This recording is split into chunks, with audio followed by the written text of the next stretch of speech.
Is Harvard discriminating against Asian Americans? If there's anything we learned from Legally Blonde, it's that Harvard admissions board members love diversity and a big personality, but are highly subjective about both. So while Asian Americans may have perfect SAT scores, 4.0 GPAs, accolades, extracurricular sports, and talent, seems the Crimson H thinks they don't deliver as much personality. Finally fed up, an organization called the Students for Fair Admissions filed a lawsuit against the university on Friday, alleging discriminatory admission practices. In the 1920s, Harvard and other Ivy League schools used the same subjective criteria to limit the number of Jewish students, who were seen as boring grinds. Now that the Jews have leveled up, the Asians are getting the Jewish treatment and are being given low personal ratings to pull down their chances of getting in. The low scores are from admission officers who've often never even seen the students in the flesh. Meanwhile, alumni interviewers who actually met them consistently gave top marks. Harvard definitely knew what was up. Its own internal investigation in 2013 revealed a biased system, but instead of addressing the issue, it axed the investigation and got rid of the reports. The school has denied the allegations, defending their process as holistic, and claiming the organization cherry-picked variables from the admissions data to fit their cause. At the end of the day, it could be argued that Harvard admissions only wants what's best for the school. But if that involves racial discrimination, then obviously there's something wrong. Life's not fair. No pay, no play. Lack of $10 leaves kids in tears. This is a woman who believes in fairness. If your family has an extra $10, you can play in the fun area of the school carnival. If your family happens to not have an extra $10, well, you can sit in the auditorium and weep. I don't care if you're 7 years old, fair is fair. A public school in Queens, New York put together a pretty awesome carnival last Thursday. There were inflatable slides, a bouncy room, twirly teacup rides, food, drinks, and even a DJ playing kids' party tunes. About 900 kids at the school went to the carnival, but the play area entrance fee was $10. Don't have it? Then you can go sit with your tears in a dark auditorium. About 100 very disappointed children, most from immigrant Chinese families, spent the day in the auditorium learning that life isn't fair. Teachers described comforting hysterical 7-year-old girls who bemoaned their parents' poverty.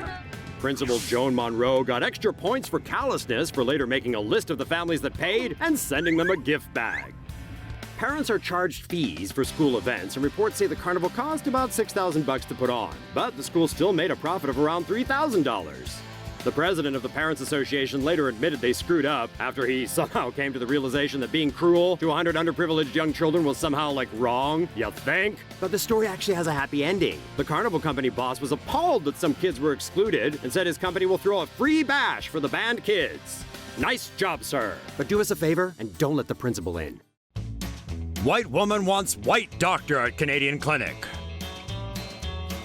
An angry white lady was caught on video at a Toronto area walk-in clinic on June 18th, ranting that she needed a white doctor to see her son, who was experiencing chest pains. When the clinic staff told the unidentified mother that there wouldn't be any white doctors available until later in the afternoon, the mama exploded in a white ball of rage. Multiple patients in the waiting room told her to take her son into the hospital examination area, but she refused. The woman then described a physician whom she'd seen earlier as having brown teeth and saying he didn't speak perfect English. With her son still waiting to be examined for chest pains, remember, the woman was heard screeching, "Oh my God, what type of horrible country do I live in?" She then backed down a little bit and demanded to see a doctor who was at least actually born in Canada, before asserting to those who were objecting to her rants that they were attacking her for being white. She also told folks to step away from her personal bubble. Local authorities investigated, but no charges were filed. And you'll be glad to hear the woman's son was eventually examined by a physician. Whether that doctor was white or not, we don't know. And frankly, we don't give a bleep. Racist dad won't let daughter attend Black Friends party. Harmony Jones turned 10 last week and invited all of her friends at school to come to her birthday party Friday. Unfortunately, one of her friends has a racist dad who forbade his daughter from attending the party simply because the birthday girl was Black. The little girl retreated to her room to write her friend a note explaining why she wasn't able to attend. Kids will be kids, and the note was brutally honest, reading, "I will not be able to come to your birthday sleepover because my dad will not let me go because you're black." Harmony's father told WREG he doesn't blame the girl's parents, but we disagree. If you're spending all of your time teaching your kids to hate and discriminate, they'll either grow up to be racist or completely rebel.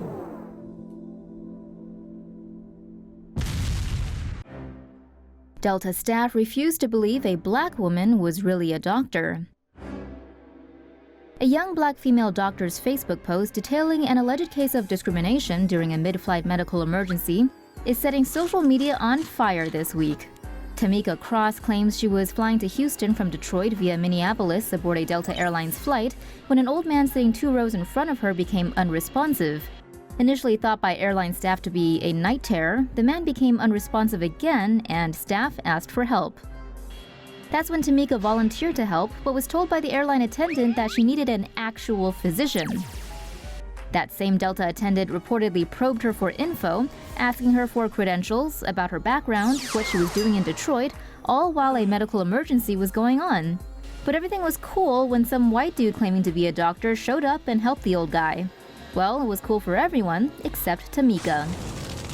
She was naturally pissed, and when the attendant asked for some advice later, Tamika says she still helped them out.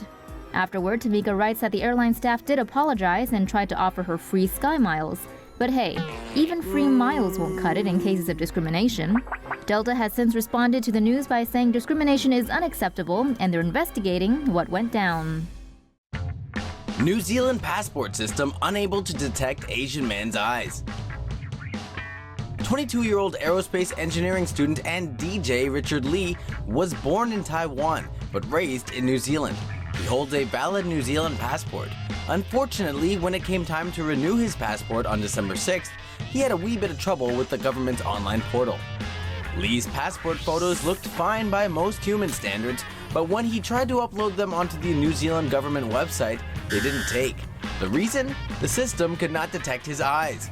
Lee attempted to submit the photos 2 more times, but again and again, the automated system responded with, "Subject's eyes are closed."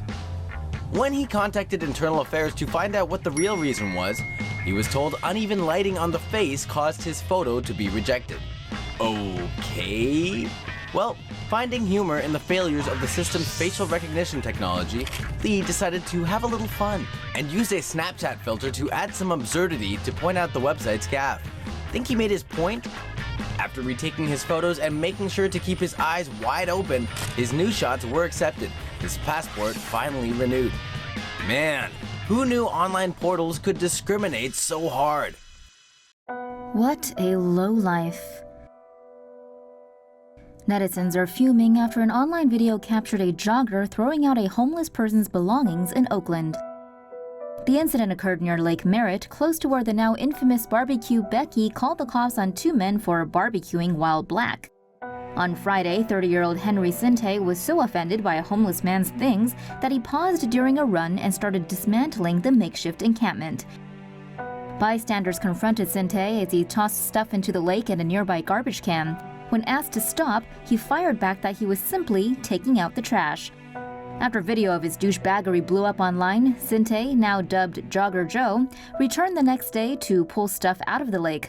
While being asked questions by a community organizer, Jogger Joe attacked the man and stole his phone, not realizing it was live streaming the whole thing. Sinte has since been nabbed by Oakland PD and is facing a felony charge of second-degree robbery. Supporters have also come together to help Drew, the homeless man whose belongings Sinte trashed. They gave him new blankets and clothes over the weekend and put up a GoFundMe page that has now amassed over $10,000 US. Good on ya, Oakland.